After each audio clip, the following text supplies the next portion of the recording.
Vous êtes entré chez Peugeot en 98 à l'usine de Mulhouse.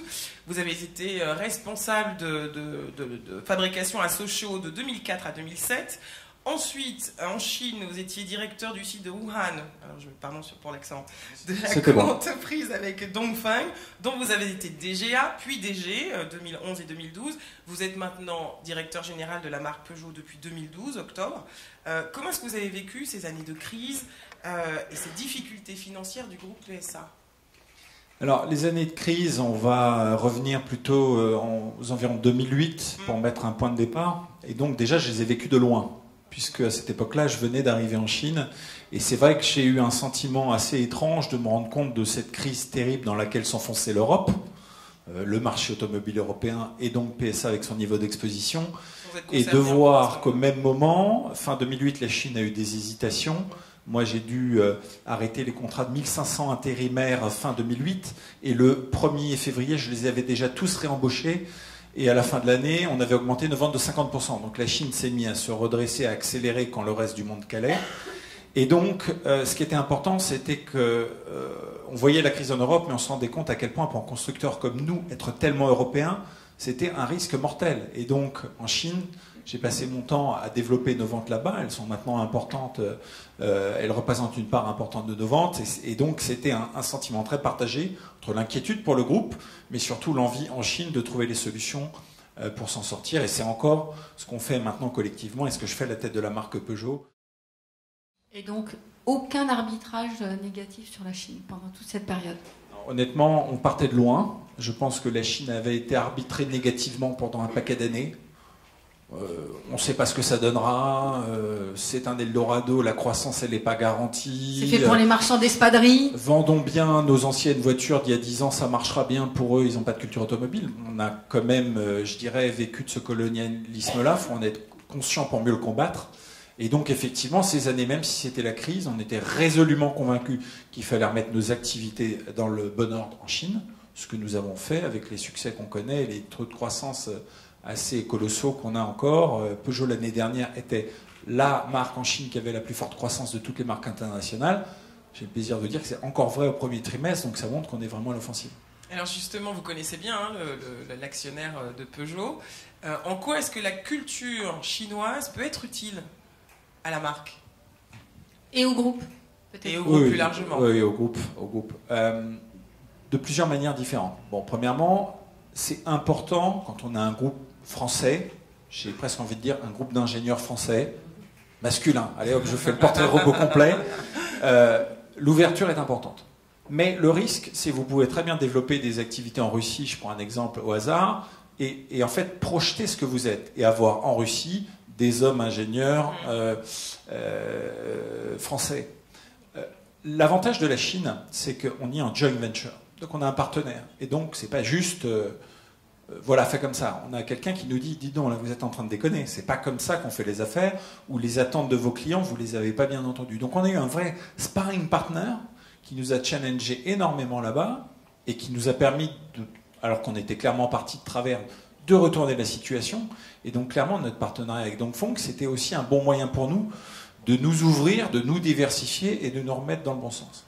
Après, ça c'était un cas particulier avec les joint ventures chinoises. D'une manière générale, ça nous a amené... La culture chinoise, c'est une des plus différentes de notre culture occidentale. Moi, j'ai eu la chance d'y vivre 5 ans. Ça ouvre l'esprit, eh bien, de travailler là-bas. Maintenant, on a beaucoup de Français qui ont l'habitude de travailler avec la Chine. On apprend à travailler différemment. Les décisions ne se prennent pas pareil. On a toujours l'impression qu'en Chine, tout va très vite parce que les gens travaillent beaucoup. Les gens ne travaillent pas toujours beaucoup dans les entreprises d'État. Ils sont aux 40 heures, pas plus. Mais on a aussi l'impression en Chine que les décisions ne se prennent pas. Ils sont beaucoup, c'est pour ça. En fait, ce qui se passe, c'est que les décisions sont très longues à prendre. Je suis pas sûr, sur cette vague. Les décisions sont très longues à prendre parce qu'il y a un alignement qui se fait entre toutes les personnes. On s'intéresse aux autres. Pourquoi les autres parties prenantes auraient un avis différent du mien? C'est quoi leur objectif? Et à la fin, quand la décision est prise, il y a un bon alignement qui est pris entre tout le monde. Et donc l'exécution est rapide parce qu'il n'y a pas de remise en cause immédiate. Je n'ai pas besoin de vous refaire la même scène de décision dans une entreprise française. C'est un peu le contraire. Il n'y a pas du bon ou du moins bon. J'idéalise rien. Il y a simplement d'autres manières de faire. Et une de mes expériences personnelles qui m'a intéressé, c'est quand je suis revenu en France, je je me suis rendu compte que mes recettes chinoises, elles pouvaient marcher dans le monde occidental. Et donc c'est aussi ça, le croisement des cultures. Du coup, elles deviennent universelles, ces recettes. Et elles deviennent universelles. La vraie universalité, c'est qu'il n'y a pas qu'une seule manière. Il y en a plusieurs, et on est plus fort quand on a plusieurs cordes à son arc, et qu'on sait comprendre quand on attaque un problème, qu'au lieu, il n'y a pas simplement le traitement du problème, il y a tout l'environnement culturel. Et de se poser déjà la question, pourquoi la décision est prise ou pas prise? Quel est l'environnement autour de la décision? Bien comprendre de quoi il est fait pour après pouvoir agir en connaissance des écarts culturels. Ils existent avec la Chine, mais ils existent dans bien d'autres endroits. On avait l'année dernière Jean-Claude Puerto comme grand témoin qui nous a parlé de projets sur la Chine. Vous y êtes. Et vous en avez parlé tout à l'heure. Vous dites que les ventes sont importantes, en croissance. Dites-nous combien, et est-ce que ça ne va pas finir par faire trop? En part, je veux dire. La question est bonne, puisque on essaye de se sortir d'une surdépendance à la région Europe. Si demain c'était pour devenir surdépendant à la région Chine, on aurait un problème. Heureusement, on en est loin. Les ventes l'année dernière, c'était pour l'ensemble du groupe PSA 750 000 voitures, avec près de 400 000 voitures pour la marque Peugeot en Chine.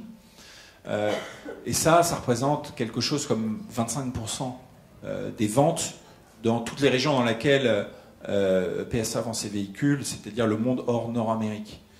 Et en fait, la Chine pèse 30% de ce monde hors Nord-Amérique. Donc en fait, le poids de la Chine dans nos ventes n'est pas très éloigné du poids de la Chine dans le marché mondial. En fait, ce qui se passe, c'est qu'on est en train de faire exactement ce qu'il faut en Chine.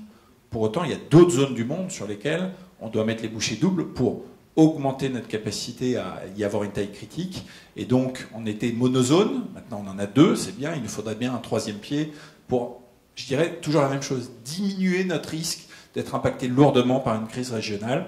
Là, maintenant, on a au moins un deuxième pied solide avec la Chine. Alors, le troisième, ce sera quoi ? Comme on a 6 zones dans le comité exécutif, il y en a une qui a un peu d'avance, mais... On dit aux 4 autres qui ne sont pas l'Europe et la Chine, à vous de choisir celui qui a envie d'être le troisième pied, comme ça il se motive et puis on verra qui va gagner.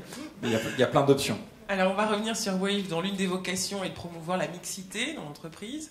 Est-ce que pour vous c'est toujours un sujet d'actualité? Vous avez 41 ans, est-ce que pour votre génération finalement c'est un sujet réglé? Non, je pense vraiment pas. Et les chiffres le montrent.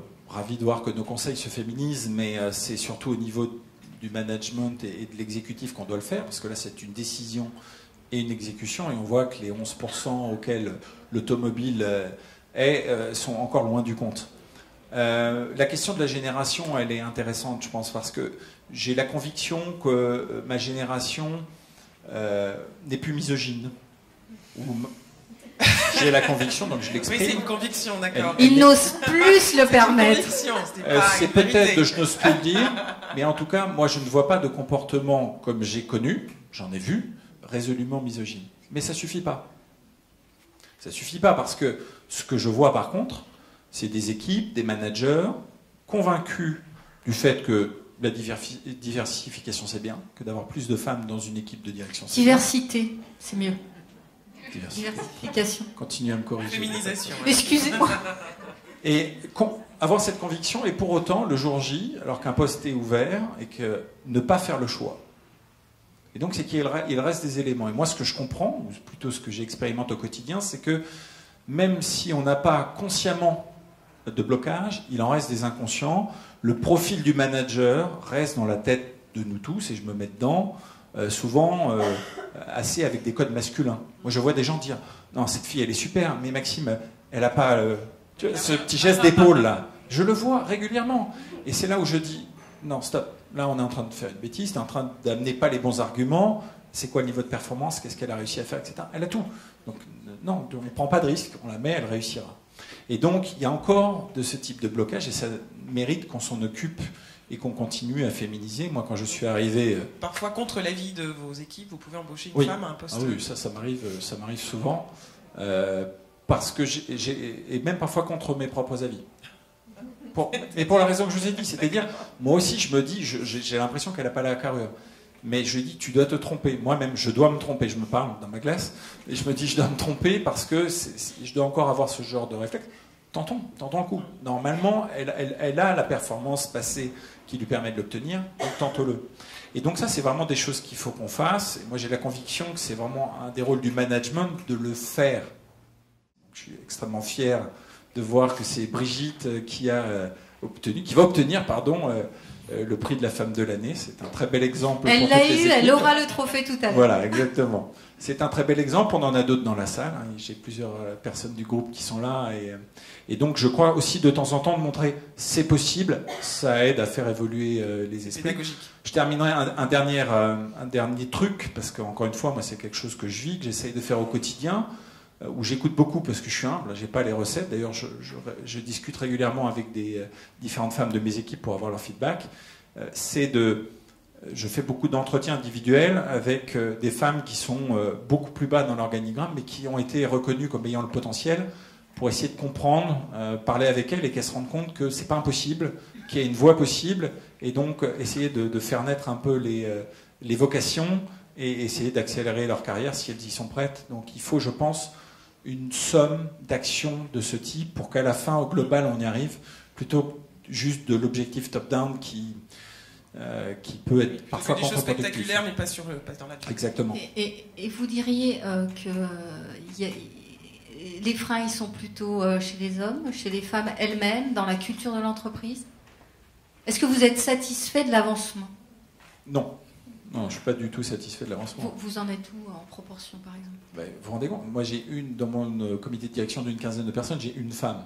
Oui, c'est pas beaucoup. On n'y est pas. Alors que j'ai très bien regardé. Moi, j'ai à peu près une trentaine de pourcents de femmes dans mes équipes.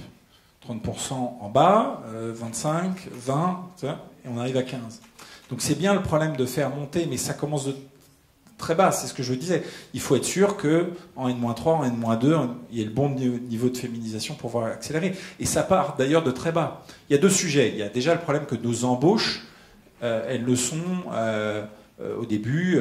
Il y a toute la partie des carrières d'ingénieurs. On sait qu'il n'y a pas assez de femmes encore dans ces études-là, et donc la difficulté d'embaucher très fortement une population féminine parce qu'à la sortie de l'école, il n'y en a pas assez.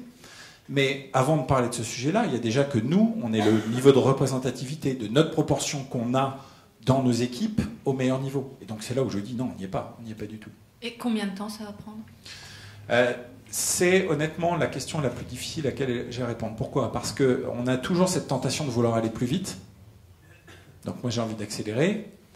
Mais j'ai pas envie non plus de mettre des femmes de mes équipes dans des situations de risque ou d'échec trop importants en voulant aller trop vite. Mais c'est une question assez infernale parce que j'essaie toujours d'être un peu à la limite, parce qu'il faut se donner les chances d'y arriver, et en essayant, encore une fois, de ne pas le griller pour que ça ne soit pas des exemples contre-productifs et qu'on retrouve des mauvaises langues qui disent « Ah, regardez, ils ont essayé, elle n'a pas réussi. » Bon. Donc sur mes N-2, je suis quand même passé genre de 10% à 50% en 1 an et demi. Donc je pense qu'il y a quand même une capacité à aller très vite. Bravo. Quoi. Bravo. Merci. Merci beaucoup. Merci à vous.